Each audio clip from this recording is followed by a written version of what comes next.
Hello guys! Hello, this is for Libra. Okay Libra, welcome dito sa aking channel. Kapalaran 888, welcome. Alamin natin Libra kung anong messages, vibration, gabay energy para sa inyong lahat. So, tingnan natin. What's the message for you? Financial message para sa lahat ng Libra. Okay. First card natin is attracting, not chasing.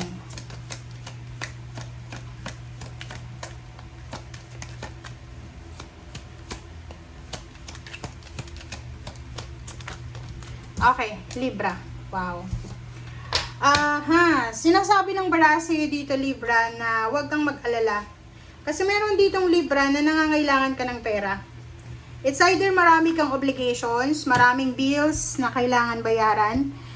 Sinasabi ng bara na to na natatakot ka. Okay, natatakot ka na baka mawalan ka ng trabaho or natatakot ka na kung ano bang gagawin mo sa mga susunod pang mga bills mo or obligations mo.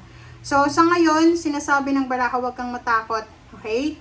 Maging thankful ka, magpasalamat ka sa Panginoon, buhay ka pa, may kakayahan ka na makahanap ng trabaho, kahit may edad ka na. Kasi kung patay ka na, hindi ka na talaga makakahanap ng rason para makakuha man lang ng trabaho. 'Di ba? Successful funding. So, sinasabi ng barahan na to na isang idea, divinely guided and supported by the same infinite wisdom of God that gave you the idea, ang posibleng maiisip mo. Okay? So, may mga financial concerns ka dito. Like, gusto mong magnegosyo, wala kang puhunan. Kung gusto mong mag-travel, wala kang pamasahe, parang ganon. So, sinasabi ng bara sa'yo na isang like a partnership, collaboration, investment, ang posibleng makakatulong sa'yo. So, halimbawa, may isang tao na may pera, gustong makipag-partner sa'yo, siya yung sa'yo, siya yung kukunin niya yung serbisyo mo, parang ganon. And sinasabi ng bara sa'yo dito na kailangan mo siyang tanggapin. Kasi, ito yung makakatulong talaga sa'yo. Ito yung makakatulong sa'yo sa everyday life mo. Okay?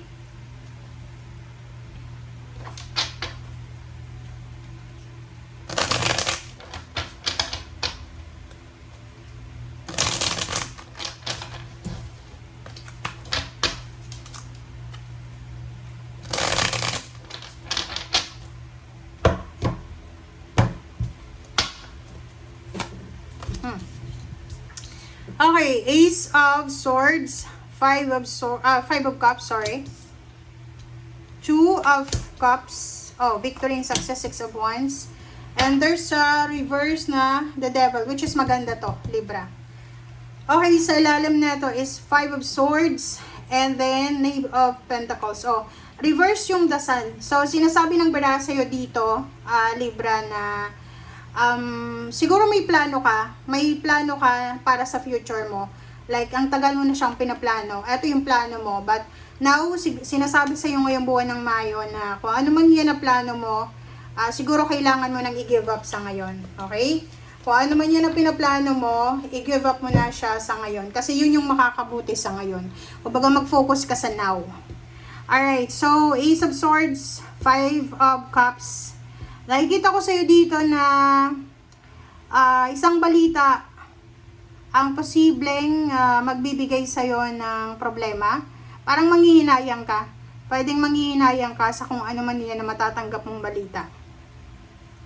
If you're married or if you are in a partnership or collaboration, sinasabi ng bara sa'yo kung business person ka, may negosyo ka ba, kung ano man ang negosyo mo na to na ginagawa sa ngayon, sinasabi ng bara sa'yo na eto ay magdadala sa'yo ng tagumpay.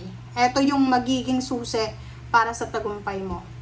Yung the Devil na reverse, maganda siya. Kasi kung may mga Capricorn na parang close sa'yo or related sa'yo or kapartner mo, wala silang magagawa sa victory na papasok sa buhay mo. Or sinasabi ng barahan na walang sino man ang makakahadlang ng pag-asenso mo. Okay? Walang sino man ang makakahadlang sa partnership and collaboration na to.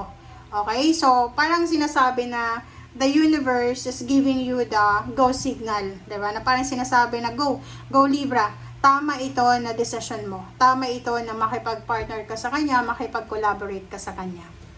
Alright, so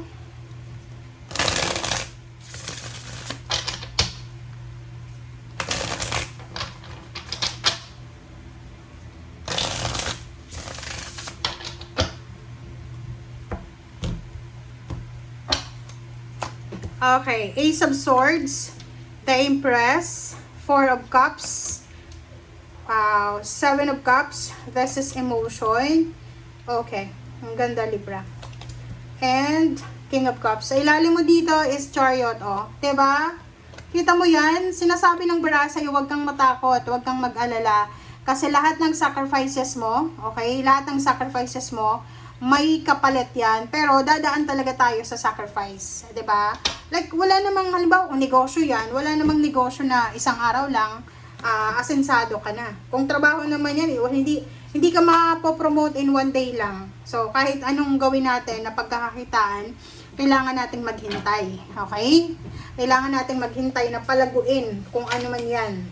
Okay? So, yun. Sinasabi ng bara sa'yo dito na makakatanggap ka ng offer. It's either new beginnings offer. Yun nga, financial help or financial new beginnings, negosyo, trabaho, bagong trabaho, or kung ano pa man, funding. Nakikita ko sa'yo dito, Four of Cups. Kung magdadalawang isip ka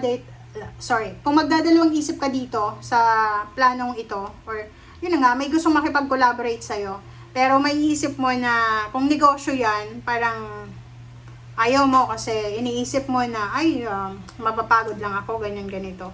Magsisisi ka daw. Magsisisi ka sa decision mo pag hindi mo siya tinanggap. And Two of Cups, Seven of Cups, sinasabi ng bara sa'yo na maraming options and choices na ibibigay sa'yo ang partnership na to and collaboration. Okay?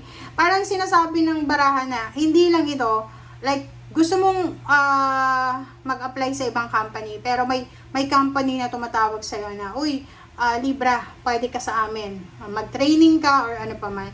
Pero ikaw, parang iniisip mo na hindi ito yung company na gusto ko eh. So, ayaw mong subukan. Pero hindi mo alam na yan na company na yan na tumatawag sa'yo, ay yan yung pwedeng maging stepping stone mo. Siya yung magdadala sa'yo ng choices and options. Okay? And the World card, sinasabi ng bara sa'yo na you will be victorious. Lahat ng sisimulan nyo ngayong Mayo ay magdadala sa inyo ng victory and success. Magdadala ng promotion, salary increase, ng awardings, ng partnership, ng travel around the world, whatever man. Last cards natin ay King of Cups and reverse na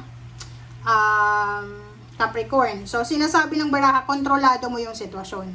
Kontrolado mo kasi naka-reverse yung the devil eh. So, parang sinasabi ng barahan na kontrolado mo yung sitwasyon. Walang sino man ang pwedeng magsabi sa'yo kung ano yung kung ano yung kailangan mong gawin dito. So, ikaw yung magdedesisyon. Okay? Kung gusto mong tanggapin or kung gusto mong reject.